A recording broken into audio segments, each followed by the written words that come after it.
1. And we welcome you on a Tuesday. Andrew Gribble, Jason Gibbs, John Greco joining us here in the Dog Bowl. Browns big winners over the Pittsburgh Steelers. The winning streak is at 2. Don't look now, but here come the Brown and Orange at 4-6 on the season, at a date with the Miami Dolphins Sunday at First Energy Stadium. John, I'll start with you. You were a spectator for it. Gribble and I were in the press box. Your takeaways from a wild Thursday night win over the Steelers. You know, this is the second and third game in a row where the opening script I was so impressed with, because that's when, you practice those plays all week. You're well in tune to how, the looks that you're going to get on defense during the dress rehearsal, and then you come out and you stay on that script, and they've spread the ball out, run, pass, play action, hit a deep play, and they start out of the gates just firing. And I love to see that, and I think that's kind of the recipe that they had tried to be earlier in the year with, wanting to receive after the coin toss and everything. So I think that jumping out early in these games and starting fast is, I know, it was something that every coach wants to do. And seeing them do that 2 weeks in a row has been impressive. And just kind of a thing, moving forward that you'd like to see is, even though they're off script, just continue with that formula that's what they've had success with throughout the game, and weather the storm and stick to your plan and move forward. Gribble, you had a different vantage point right down the hallway from me. A wild night, a night, though, that saw this team make some plays and play a little smash-mouth football, and we're not talking about the last 8 seconds. We'll get to that, but really a hard-fought and hard-earned win for this football team. And I'll focus on the defense. It was really one of those games where, I don't want to knock Mason Rudolph, but it was just what you knew by the first quarter, that if you got a couple scores in this team, it was going to be really hard for Pittsburgh to get 2 touchdowns. And basically, that's why the fear came in the third quarter, when you basically just gifted them a touchdown with all the penalties. You're like, you can't blow this game. Like, you just cannot let this team hang around like this. But then eventually, when you play at the level that Cleveland's defense was playing at, it's almost like the dam breaks and then the turnovers start to come. It was a long time coming for this group. They hadn't forced it. They hadn't got an interception since week 4. They start picking off passes, and then they just start bringing relentless pressure on him. It seemed like that they had blitzed more in this game than they had in the previous few weeks, and it really got to Rudolph. That might have been a byproduct of trusting your secondary to guard these receivers who aren't very good for Pittsburgh after they lost their top guys. But there was just such an overall good, just arguably the best effort we've seen from this Browns defense in a long time. And then for what happened at the end there to Mara, it was really a disservice, because this was a Browns defense playing at the level we thought it might have the capability of doing back in training camp. John, as a former player, how do you process what happened on Thursday night? And you got to move forward. There's 6 games still to play here in this football season, a lot of football left, and you've played yourself back into the playoff talk. Yeah, well, you have to process it fast. You can't sit around and try to make excuses and play the what-if game, because the fact of the matter is what happened, and the guys that you no longer have this week and moving forward, it's a done deal, pending the appeal process. But, with that being said, the Browns have to move forward and carry business like they would if they had an injury or some, losing a big player. So just stick to the formula, stick to the game plan, and, maybe use it as a rallying cry for the rest of the team. Just kind of, what better way to show the guys support, show Myles support than to go out and, rip off a bunch of wins in a row and have his back in that way. So you just have to process it quick and get back to work, because you have another team coming in Sunday that's hungry for a win, and you can't have any let up.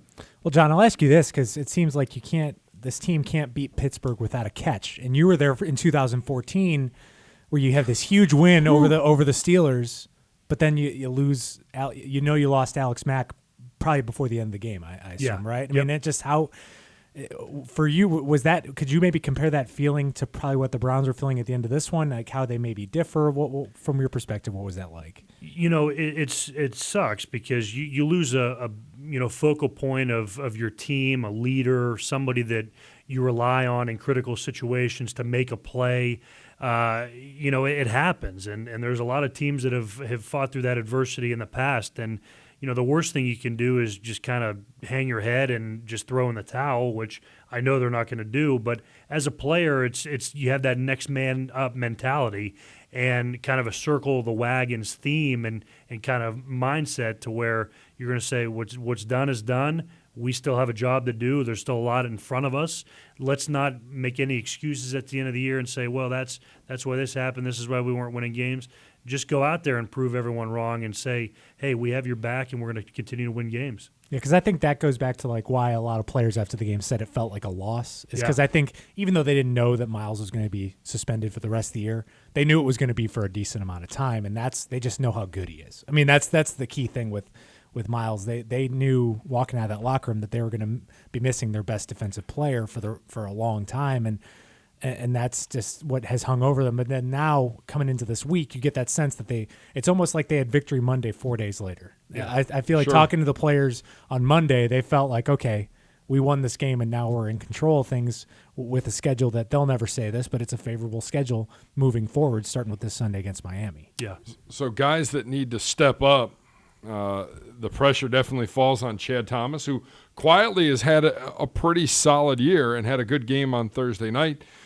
Chris Smith, going to be counted on quite a bit. You take a look at some of these other guys. I mean, we're hoping Vernon, there's a chance maybe Vernon could come back this week, but as Coach said yesterday, it's a day-to-day thing. But some of these young guys, it's time to get in and play. And Chris Smith has been playing well here the last couple weeks. Yeah, I still think once you get Vernon back and Ogunjobi back, I think you're fine on the defensive line. You just can't replace Myles. I mean, he's a total wrecking ball. I mean, he drew 2 holding penalties in this last game. Could easily have drawn more. He's not going to be replaced. But when you lose Myles, you still have a pretty decent defensive line that can hold its own with linebackers that are playing better and hopefully a secondary that can hold its own. So I think there's going to be more pressure on Greedy and Denzel in these matchups moving forward. And then you just got to be thankful outside of Baltimore, which is just playing out of its mind right now. You've got a schedule with not exactly the most fearsome offenses coming into Cleveland and where you're going. So you just got to be able to hold your own, and hopefully the offense can carry you on the other side as well. On the offensive side actually, before we get to the offensive side of the football, there's one major injury that we haven't talked about, and that one being Morgan Burnett going down for the year. That secondary just has not been able to get healthy, to stay healthy, and to be able to play multiple games intact. And John, I know it's next man up, but if you're the Browns defensive coordinator, Steve Wilks, you got to be going, what's it going to take for some of these, for that back end to just stay together for the rest of the year? Yeah, of course. And, it's just one of those things. There's a lot of unlucky breaks, injuries happen. And, I know, Andrew talked about in this kind of opening take that, you saw the Browns blitz a little bit more than as of late, and they've had success with it. It's maybe confusing quarterbacks. So like we talked about, they're going to have some offenses that are coming in here that aren't, the most intimidating. So I'm going to, hope to see that continues and try to keep quarterbacks off schedule, off rhythm, and allow those guys that, maybe there'd be some new faces, some guys getting some more reps than they're accustomed to, maybe take a little bit of load off their plate with throwing a little bit more design blitzes, pressures in, and hopefully forcing the ball out quick. That way guys aren't covering for, 5-6 seconds and makes it a little bit easier on them. Yeah, it'll be interesting to see what you do roster-wise. I think you imagine that you're waiting for this appeals process to shake out, decide whether or not you're going to have Larry or not this week, and then you have to make some moves with 3 spots to work with. It wouldn't surprise me if someone like JT Hassel is called up, and I think that there's a reason behind that. He knows the Wilkes defense. You can kind of plug him in. It's why they went back and got Burris off waivers. It's why they've moved up Robert Jackson. I think there's a familiarity with the secondary that's important. So he'd be someone I'd keep an eye on. But I think you're all right with Randall and Burris back there. But it's a tough blow because we talked so much in the preseason about this 3 safety look, and 2 of those 3 guys aren't on the team anymore, essentially, because Morgan Burnett's on injured reserve, Jermaine Whitehead's not here anymore. So you're just left with Demarius Randall back there, and it's unfortunate, but that's the nature of this game. I mean, that's why It's funny. We spend a lot of training camp writing about guys that are like the 50th through the 75th guys on the roster in the preseason. And by the end of the preseason, it's like, why do we read about all these guys just got cut or like are on practice squad? But then they ultimately end up coming back. I mean, look at like Steven Carlson catching a touchdown this week. I mean, these are the guys that kind of stay in that limbo area where you're going to need them at some point in the season, and they're really proving that. And I imagine of those 3 roster moves, it wouldn't surprise me if maybe 2 of them are coming from the practice squad. On the offensive side of the football. Now we'll go to the offensive side of the football. And John, as a former offensive lineman, it's got to be something to watch when you have Kareem Hunt and Nick Chubb in the backfield. Hunt making the most of his carries or even catches out of the backfield. It's not a large amount, and I think maybe the quick turnaround had a lot to do with that. But when he has the ball in his hands, he makes plays, and you know what you get with Nick Chubb every time. The first player in the NFL this year to 1,000 yards and just continues to rack up a Pro Bowl-type year. Yeah, and, credit Freddie and the offensive staff and the players because, when you add a talent like that to a already big mix of talent and guys that you're thinking every week, you're like, I got to get this guy the ball because he's a playmaker. I got to get this guy the ball because he's a playmaker. It's a great problem to have when you have a lot of talent surrounding you. But, how do you incorporate Kareem Hunt without taking valuable carries and beneficial carries away from Nick Chubb?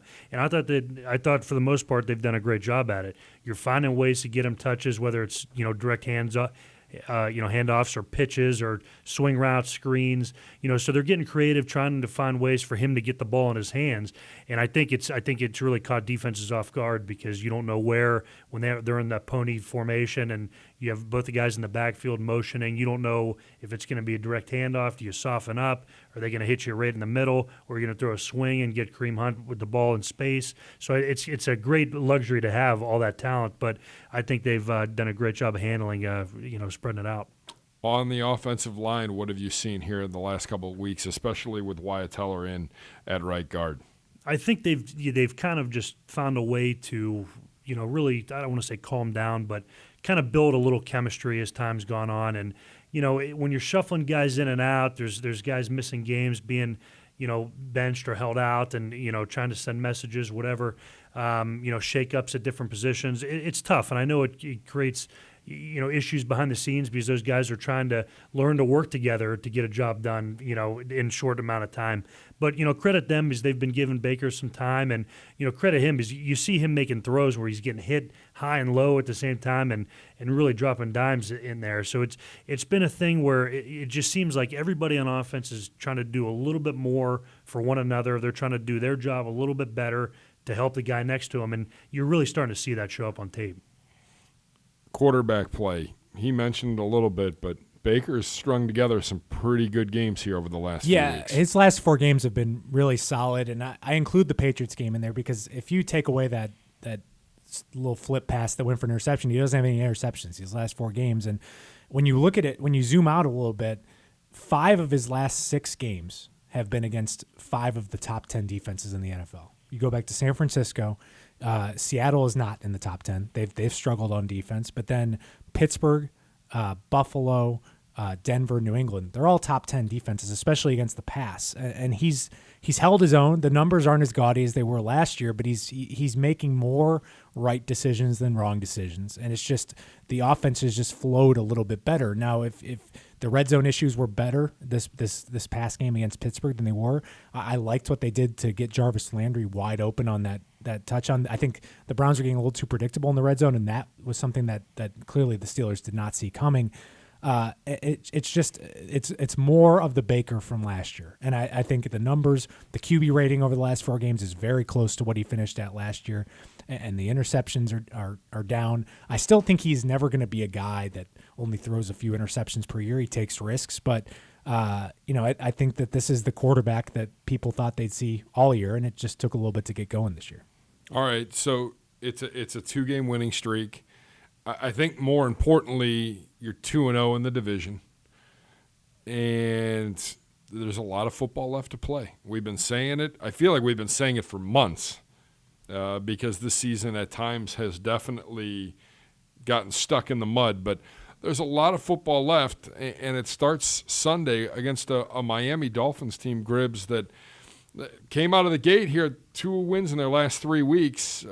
Took one on the chin to Buffalo last week at home, but there's not a lot there, and this is a very, very winnable game for this Cleveland Browns team, and an opportunity maybe to open up this offense even more. Yeah, I think that they've finally got their footing. I think the Dolphins, that is. I mean, I think that they were still going through the beginning of the year. They knew Minka Fitzpatrick was going to get traded. They had all the turnover. Larry Tunsil gets traded right before the season. I mean, they were a mess to start the season, and then they had Josh Rosen, who just wasn't very good. And now they've got Fitzpatrick, who everyone knows what he is, but he knows how to win games and knows how to keep them in these games.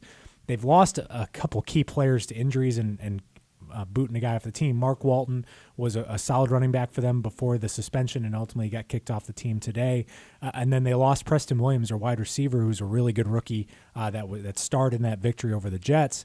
So they don't have a lot of talent. I mean, that's by design. I think that with what they're planning on doing, but it's like, but they're clearly showing to be well coached. And I think that Brian Flores has done a really good job with what he's had so far. But you know, if you want to talk about playoffs, I mean, this is a game you should win and win without drama. I mean, that this is the game that gets you back to the rematch with Pittsburgh, and then can launch you forward to playing some games that matter in December. Well, and I think without drama is the key phrase Yes. there. Yeah. Like that, this should be a go out, and similar to what happened last year when you played Cincinnati in that final game. You know you're going out there to win. You know you're going to win. And then you go out there and you take care of business. But even that Buffalo team that I didn't think could score 37 points if you played 2 games at First Energy Stadium last week, they scored 37 points on Miami, but they couldn't really put the Dolphins away. So this at 4-6, the Browns aren't good enough to think they can go in and just show up. Correct. Especially with what happened last week. I mean, you just have to play the way you have these last 2 weeks. If you do that, then you should be fine. But you're still a 4-6 team that needs to prove itself every week here. For Miami, them making moves in season, trading guys away. I mean, whatever happened here with everything that was going on here, moves were made, but it wasn't while we were in season. Yeah. If I recall, there weren't moves. I can only imagine what that's doing to that locker room week in and week out. Well, yeah, especially early when you lose, your left tackle, you lose, arguably your best defensive player, and it's like what message is being sent down from upstairs, and it's kind of discouraging when you're in that locker room because you're thinking, well, hey, I'm here now, and I know they're building for the future and trying to do different things, but like, where does that leave me? Like, am I a part of that solution or am I a part of the problem? So that, guys have that mindset. That's why you talked about the well-coached team. Even though that might be the message for everyone else outside of that locker room, those guys are playing still. So whether they have the more talented team or not, you're still going to get their best crack. And like we said, drama-free, that means the mistake-free. Don't turn the ball over. If you have chances to score in the red zone, do it. If your opponents in the red zone, give up a 3 or get a turnover. Don't let them in the end zone. So if the Browns could play smart football like that and just go out there and take care of business, they should be fine. Brian Flores is a guy that he inherits the situation that he stepped into, but just one of those Belichick disciples that you go, he might change the narrative on the Belichick disciples.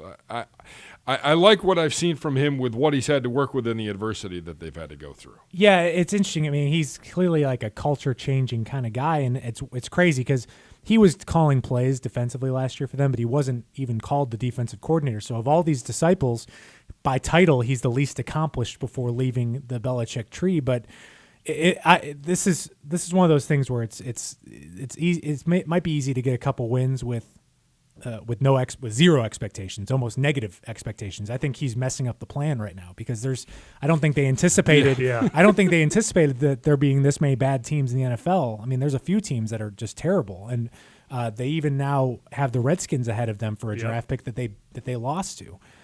So it's one of those things where I'm reluctant to compare him to some of these other disciples because doesn't have expectations yet. Matt Patricia is on the hot seat in Detroit because they expect to be a playoff team, and he's winning some games, but he's not winning enough games. Yeah. And I think that McDaniels in Denver, he had expectations to go there and win, and it just didn't work out. So I think what he's doing now is good. Let me just see what happens when they start getting the pieces in from all these players they've given up.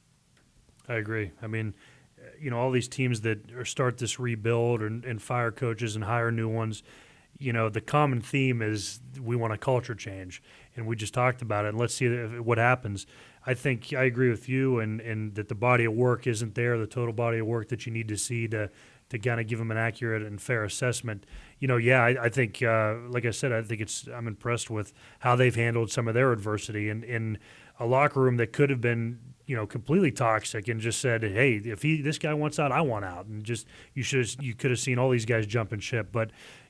Credit them, and they weathered the storm. They stuck it out, and they're managing to be in most of these games, some of these games, and like I said, those guys haven't quit. Fitzpatrick, what does he bring to the table? It's a guy that I know you've gone up against a few times here in your career. Not necessarily offense, defense, but you've watched him play. Here's a guy. He's a journeyman, but found a second life essentially in the National Football League and has made the most of it. Yeah, you see a guy that obviously has a ton of experience. So right off the bat, I think experience sometimes, guys in the locker room will look at him and just he's automatically a leader, somebody that guys look up to just because he's been around for so long. He's got the plays, he's got the wins. But as far as a player, a lot of people talk about some of the Fitzmagic, some of the things he's able to do out there, and I think it goes back to we talk about Baker taking risks. I think he does the same. He wants to throw in those tight windows. He wants to make the big play, and with that, comes some interceptions and some incompletes. But he has the ability to sling it, and if guys are open, he has the ability to put it on them. So he's a very dangerous guy when he's out there, and he can win you games, but at the same time, with that aggressiveness, with the risk taken, he can lose them too. So you just hope to see him go out and try to force him into making a bad decision and throwing a couple to the Browns. He's won games in the stadium. Yes, with some different jerseys on, and I think he's won games even. I think those couple with the Jets, those were games that the Browns thought they might be able to win going into those. I mean, that was during the dark times, but those were looked at as games that these were ones that you could potentially sneak away with. And he's never really been that flashy, but he always makes a big play or two when he's needed to against the Browns. I remember, was it a couple years ago when he threw it to that like a 40-yard pass to that no-name tight end?